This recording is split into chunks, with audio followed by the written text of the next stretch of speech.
Hi folks, welcome back to the channel once again, and thank you very much for joining me. You're always most welcome. Well, we've had some very interesting episodes in Matchbox March, haven't we? I seem to be zoomed in a bit too much. There you go. Matchbox March, yes, so we've had quite a lot of interesting things, catalogues and kits. Now some kits that I've never seen before. Perhaps some of you are going to be more familiar with them than I am.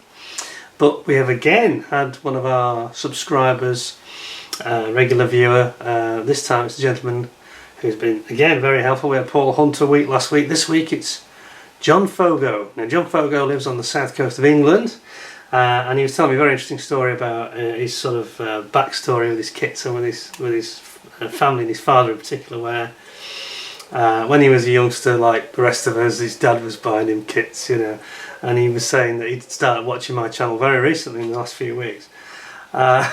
And of course his dad used to buy him kits and he used to build them, etc. together, I think, and then he probably did them himself. And then he grew up, you know, and he sort of lost interest, but his dad carried on collecting them, so I think he was a secret Matchbox and maybe also Airfix collector, and he didn't want to admit it. And then of course young John obviously became an adult and disappeared, moved out of the family house, but he carried on buying kits. Apparently he used to seek them out at jumble sales and car boot sales and shows and all sorts of places, and he collected I think it's over 1,000 kits, a huge number of kits. Phenomenal. Anyway, great story. Sadly John's dad's no longer with us, and that's one of the reasons he popped up and said, I've got quite a number that you might like to have them, or one or two of them that he wants to keep, and we're going to see a bit of both. So we've got one that's he wants back, very understandably. When you see that will become clear later. But we're going to start today with the Westland Lysander, the 72nd scale Matchbox kit. Now this is actually one of the Revell ownership, so it's a 91 onwards. Check the actual date if there is a date on it. They do this thing again which annoyed me previously where they don't say what the languages are, but I'm wise to it now, don't worry, so I won't make a mess of it this time. I think it's 91 or thereabouts onwards, because it's got the Grunpunkt, the green dot, which was the recycling, you know, the sort of green credentials packaging on it. Sadly it's again, as you can see, I'll zoom you in, it's lost its original art. Still got the image the same, but most of the background is all gone. It was actually depicted, and there's an interesting point here about the history, it was depicted actually attacking German columns in May of 1940 in France. That's how they actually showed the model, and of course they sterilised that all out. And you know, I mean, it's difficult talking about this at the moment because we have got a war going on, haven't we, in Europe, and it's very unpleasant. I'm sure you'll all agree. Extremely vicious. I'm not going to go into the details or my opinions on it, but yeah, you know, normally we say, oh, war, that's bad, that's ridiculous. Well, it's difficult at the moment, as I say, because you do think, well, war is bad, there's no question about it, but there's still no reason to, you know, change history and anaesthetise things and make them completely false. That's just crazy. What's the point of being interested in the items? They're there because they're in a conflict. But this aircraft was different. It came up in the mid-late 30s, and it was really commissioned as a sort of tactical support aircraft, really, almost like, you know, originally it was going to sort of do what it showed on the original Matchbox boxing, which was dropping bombs, and it's got these tiny bombs, not much use really, but not much more than a grenade really for size. These little bomblets we'll call them, I think, and it would drop them on, you know, personnel and maybe light armour. But the reality is, going back to the artwork that they did have originally, which you'll probably see on the thumbnail for this video, will have the original artwork, and it wasn't successful, of course. It wasn't able to make any impact on the Germans' advance in 1940 at all. And of course, if it came anywhere near a German modern fighter of the day, like the Messerschmitt 109, you know, they had no chance. I think they lost something like 40 or 60 of them, quite a lot, in a week or two, you know. And they pulled them out, understandably so. But, sounds like the aircraft was a failure, but of course it wasn't, because the great thing about this plane, it had a short takeoff and landing, it was relatively quiet, very manoeuvrable, just what the SOE needed. That was the Special Operations Executive, who were the spies, the spooks, of the British intelligence services in World War II, and these guys used the Lysander to great effect, dropping spies off, picking up agents, dropping off ammunition and materials, currency in some cases, all sorts of things, especially to help the Free French resistance against the Vichy government and against the Nazis. So it became, you know, the first choice before the days of the helicopter. Of course, this was the next best thing, and in some respects perhaps better, because it was fairly quiet, as I say. You know, they used to just feather the throttle and land them on these little fields in France, dropping off agents or picking up agents. And especially there was a lot of this activity went on in 43 and 44 towards the getting ready for the invasion of Normandy, D-Day. So it was a very effective aircraft. Anyway, without further ado, let's look at the kit that John has very generously sent, and he said I can actually keep this, so that is very generous of him. Thank you very much, John, appreciate that. It's not a kit I've ever had before, so yeah, despite the later not so historical boxing, the contents, I think the contents are one colour as well, I should just point that out. But this is the nature of that. But this is great because I've never actually had the kit before, so I'm delighted with it. Thank you very much. Let's just read what it says on the side. Actually, it says the Westland Lysander had its maiden flight in June 1936. In World War II, it served as an Army Corporation aircraft, and later on, it was developed for air-sea rescue duties. Oh yeah, they used them in the Channel, of course, during the Battle of Britain. That's probably what the next job was. Air-sea rescue duties, and also as a light bomber.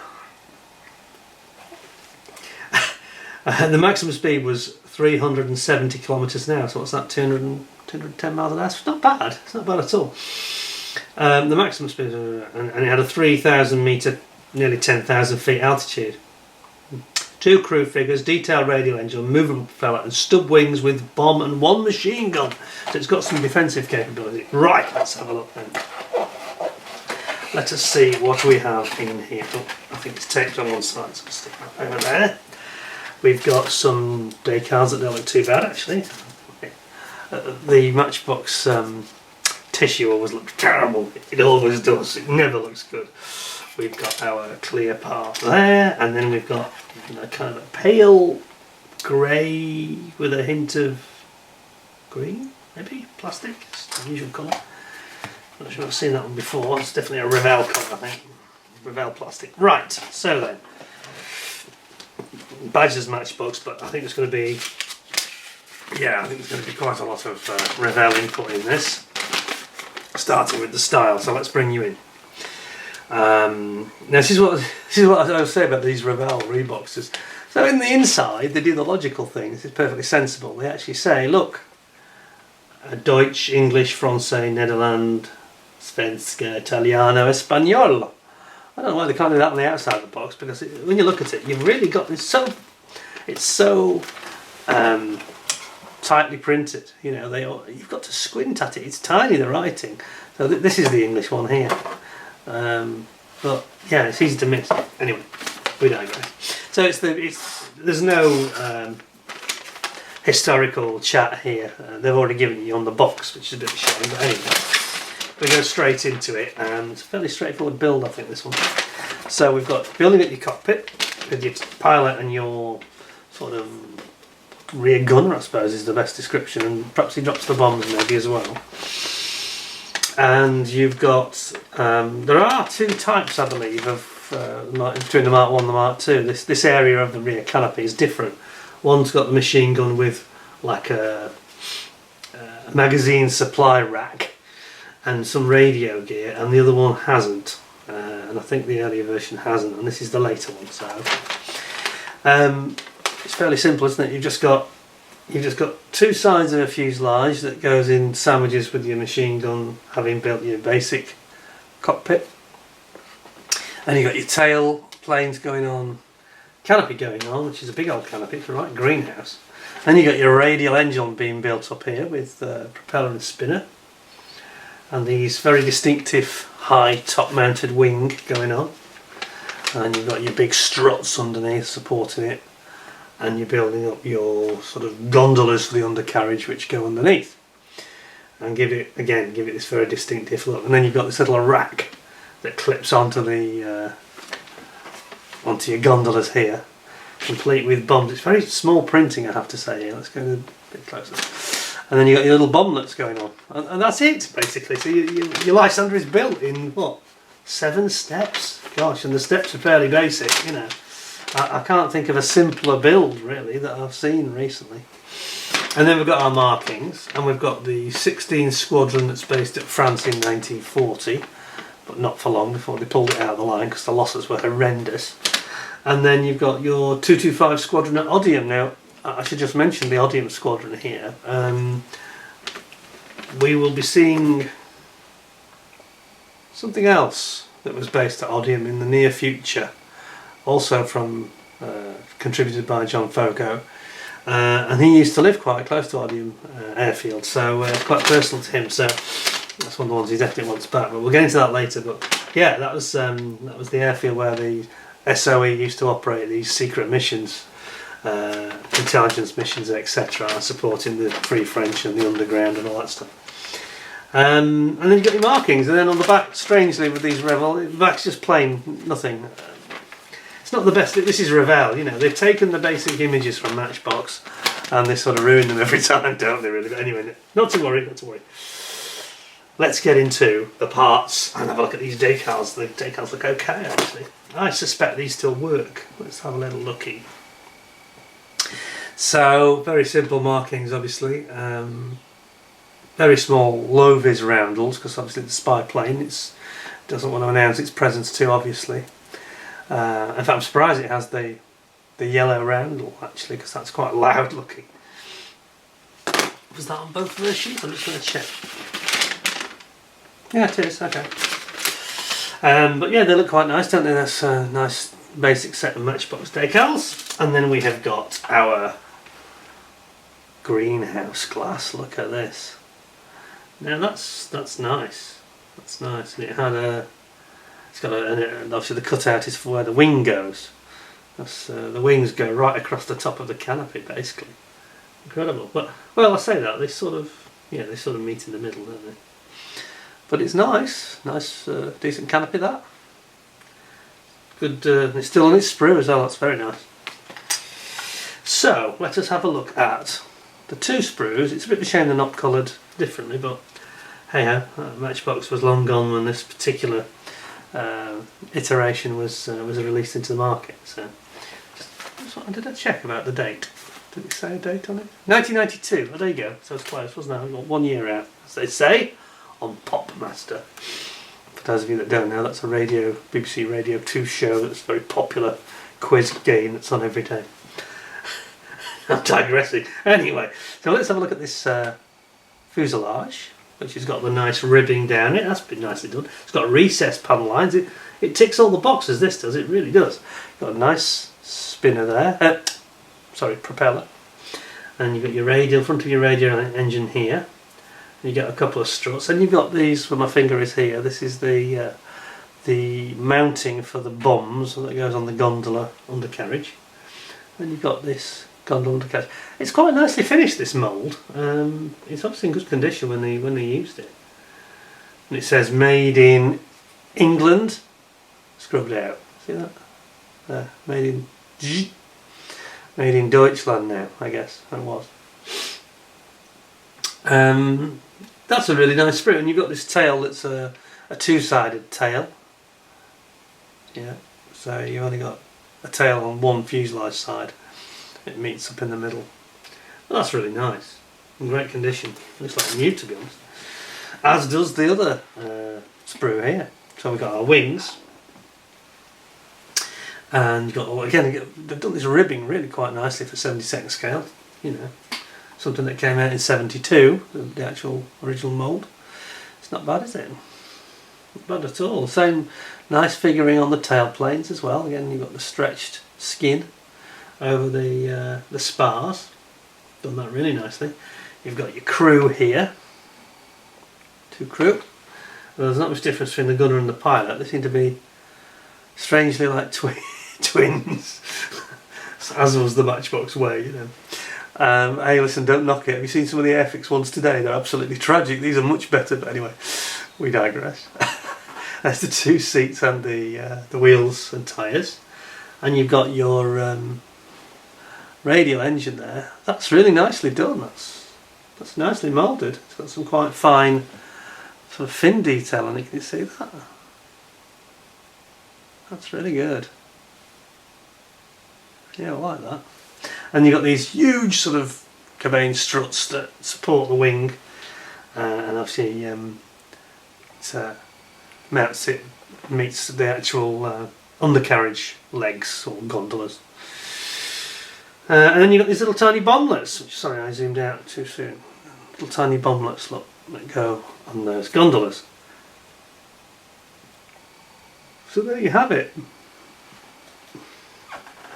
Now, I do recall a friend of mine had this kit originally in the original boxing with the two colours, and I'm trying to remember the colours. I've got a feeling it was brown. I think it was like similar colour to this, and then with a dark chocolate brown.